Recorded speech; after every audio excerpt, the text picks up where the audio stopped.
Café na Política volta em seu segundo bloco, desta vez entrevistando o jornalista Beto Almeida, jornalista e ativista político no Brasil e na América Latina. Ele que tem como bandeira a democratização dos meios de comunicação. Então, Beto Almeida, a gente está falando também em democratização, né? Vamos falar agora um pouco de TV pública, né? Nós sentimos que a nossa TV pública aqui no Brasil, ela quer ser mais uma TV, digamos, tipo BBC, quer ser mais neutra, né? Nesse aspecto de tratamento do governo, se considera autônoma. Mas o que acontece é o seguinte, nós temos a TV pública lá na Argentina. Imagina se a TV pública na Argentina, ela não desse um pouquinho de espaço para a Cristina se defender, né? O governo dela dá a sua versão dos fatos. E é isso que ela faz muito bem, tem programas lá específicos justamente para responder essas críticas. Mas aqui no Brasil parece que estamos no sentido contrário, né? A nossa TV Brasil, além de não ter audiência, né? Não ter ser uma audiência precária, né? E não ter distribuidoras no restante do país, defende esse tipo de atitude que é inexplicável, né? Na situação de perseguição que vive hoje o governo brasileiro. Existe uma falsa ideia de democracia. A democracia é deixar as coisas claras, né? Fazer a pluralidade aparecer, as diferenças têm que estar nítidas.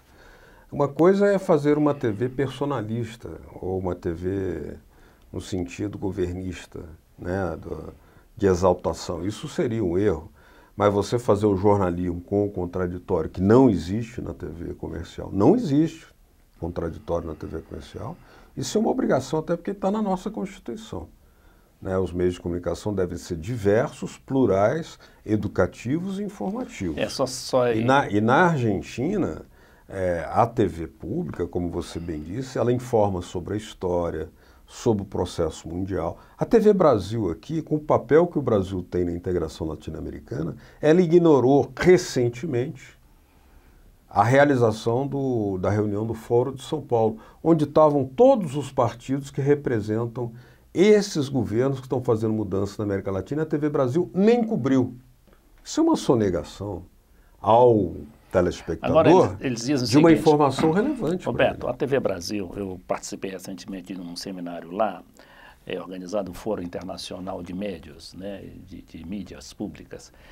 E lá pelas tantas eles disseram que o objetivo, né, dessa política de neutralidade, que eles chamam de política de comunicação generalística, né, autônoma, de qualquer que seja o governo, né, é dizer que é o seguinte, evitar a politização na televisão. Ora, mas o que acontece é o seguinte, que a politização acontece justamente por parte da mídia, né, que é o combate violento, às vezes, como acontece na própria Argentina, é a incitação a greves de ônibus, de metrô, a desobediência civil, sabotagem, a incitação também da questão inflacionária, né? Tudo do câmbio, toda hora está dizendo que o câmbio está subindo descontrolado, quando não tem nada descontrolado, está tudo controlado na Argentina. É verdade. O que está acontecendo Quer dizer, na Argentina... isso é politização. Agora, como é que um governo vai se defender?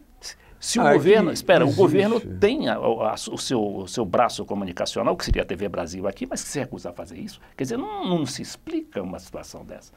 O que acontece é que aqui se tenta dar uma explicação que eu acho que não é justificável, né, de que a TV do governo é a NBR, né, e a TV Brasil é a TV pública, né? Mas sequer a TV Brasil mas a NBR só é em Brasília, né? Não, ela é captada em todo o território nacional também, mas é muito baixa a audiência, menor que a TV Brasil, porque ela só está na antena parabólica ou no cabo. Então isso é muito pequeno, né? Agora, o que acontece, vou dar um exemplo bem concreto da diferença das duas TVs públicas, do Brasil e da Argentina, né? Aqui no Brasil, por exemplo, houve um rumoroso caso, ainda está em julgamento, o lance dos recursos, né, sobre o mensalão. A mídia fez uma pré-condenação, certo? Alguns jornais, tipo alternativos, TVs comunitárias, fizeram, digamos, o questionamento. O jornalista Raimundo Pereira fez um belo trabalho pela revista Retrato do Brasil, E provou que no caso do VisaNet, por exemplo, não há provas de que houve o desvio de dinheiro público. Não há provas. Ou seja, o tribunal, o ministro Barbosa, não consegue apresentar provas. A TV Brasil jamais convidou o Raimundo Pereira ou o Paulo Moreira Leite para serem entrevistados. Jamais ouviu os dois lados da questão, entendeu? Ela acompanhou a avalanche pré-condenatória sobre os chamados deputados que ocorreram naquela operosa operação. Então, na Argentina, por exemplo, você tem o debate aberto. No Clarim você tem uma condenação do governo, pura e simplesmente. Né? Pura e simplesmente. Como se faz aqui. A TV Globo, por exemplo, condenou mais médicos e pronto. E deu toda a voz às representantes. No caso da Argentina, veja a diferença. Somente, nesse caso, é bom a gente esclarecer que não existe só o ataque, a crítica, mas existe o escamoteamento dos fatos. A omissão dos fatos, né? E faz tudo, e como tem essa avalanche toda, e acaba todo mundo indo na onda, né? Todo mundo achando que o governo Mas veja como esse efeito, tecnicamente, é interessante ver como é feito na Argentina. Eles põem na tela da TV pública da Argentina o ataque da TV privada. E comentam. Você está entendendo? Eles não sonegam a informação. Veja, fulano, o editorial do Clarim diz isso. E chamam um especialista para fazer o contraditório. Percebe? Então o governo tem direito à voz, à defesa, como aqui não tem. Mas agora você disse que na nossa Constituição está previsto o contraditório. Está previsto na Constituição, obrigatório. Só que ninguém obedece a Constituição. Aqui não, a Constituição, nem a Globo e nem a TV Brasil, que deveria dar pluralidade. Por exemplo, a TV Brasil, em relação à Telesur, que teria farto material informativo para mostrar o processo de integração latino-americana, não tem informações. A TV Brasil não mostra informações sobre isso. Quando o Brasil, por exemplo, está fazendo as principais obras de infraestrutura em Cuba, complexo portuário, obras de infraestrutura na Venezuela, no Equador, na Argentina, um gasoduto ramal sul é feito por empresas brasileiras. Essas informações não aparecem. Então parece que nas telas da TV Brasil, que não ocorre na TV pública da Argentina, a integração é algo misterioso.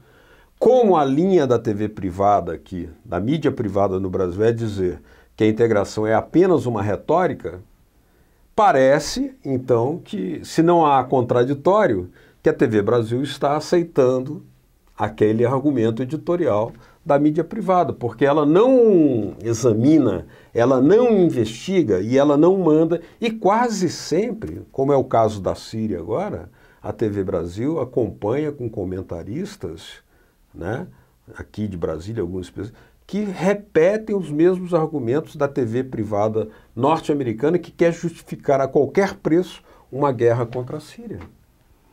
Quando quer dizer, a TV Brasil, nesse sentido, fica à direita do Itamaraty, que é difícil, né?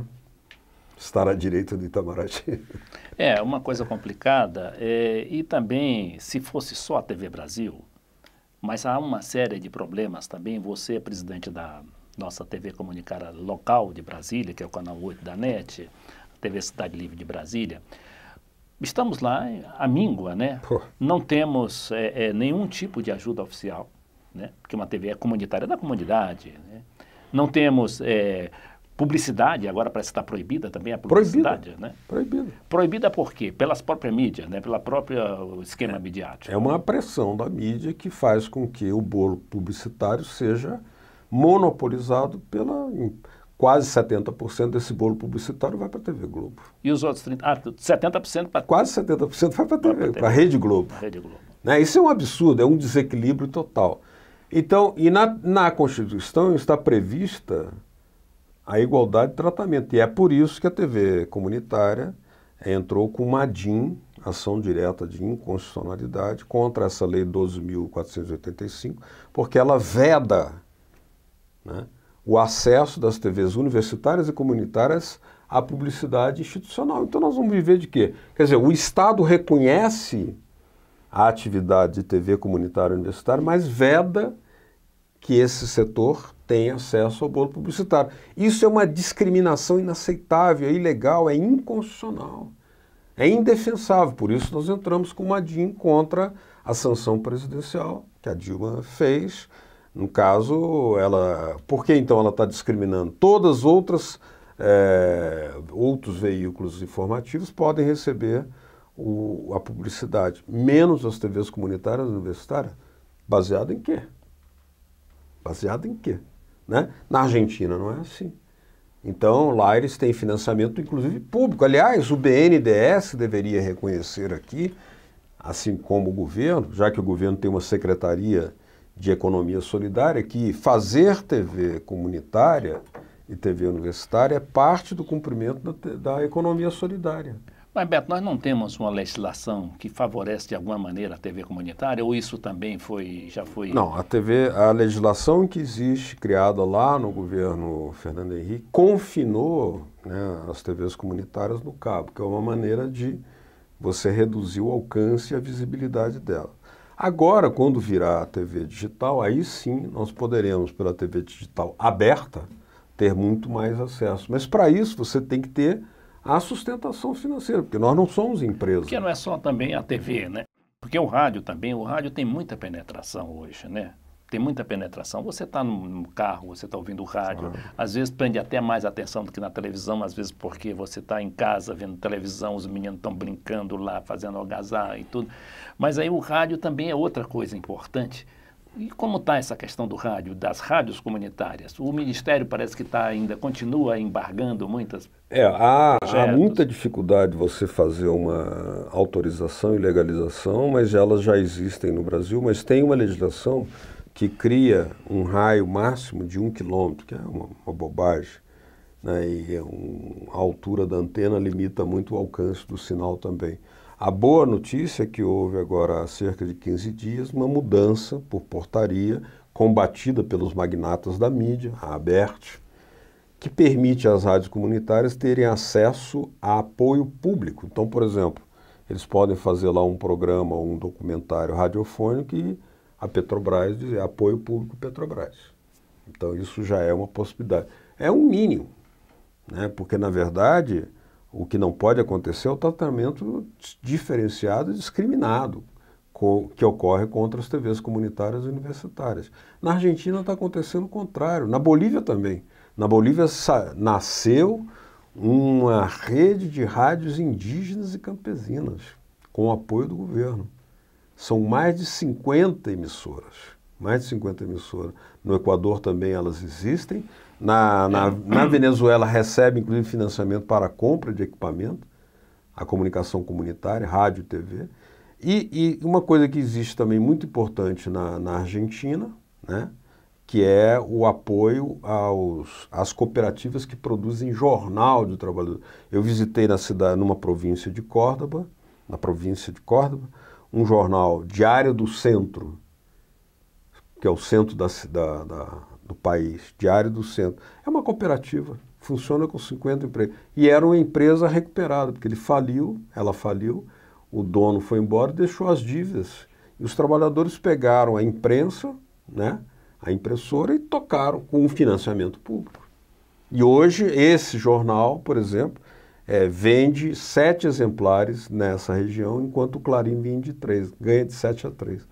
Quer dizer, dá emprego para as pessoas. Então, no Equador também houve um grande avanço, né, com uma lei de comunicação baixada recentemente pelo presidente Rafael Correa, logicamente com a aprovação do Congresso e tudo democraticamente implantada.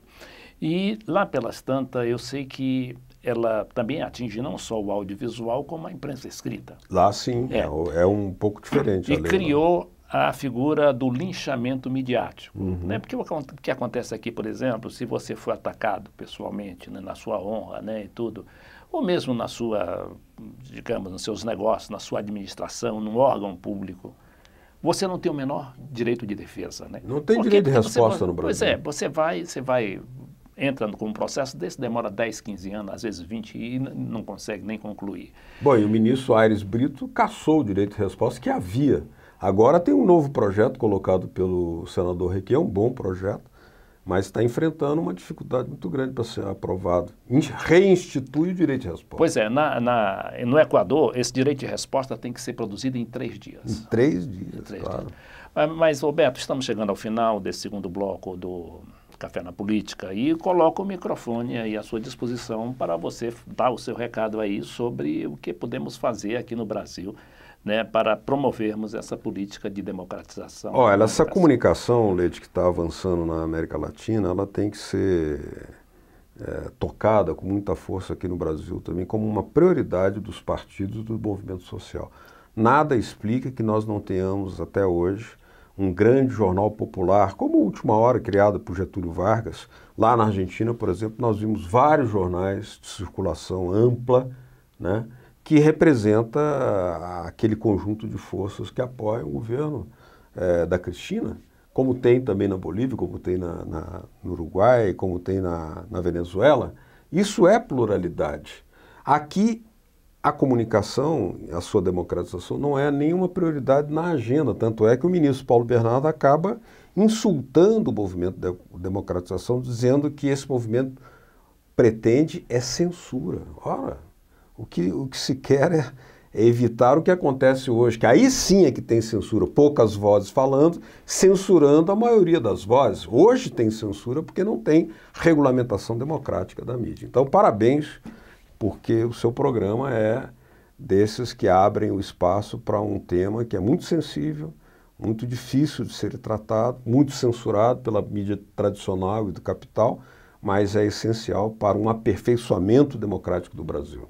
Nós chegamos assim ao final deste programa cafenapolitica.com.br, que entrevistou o jornalista e ativista político Beto Almeida.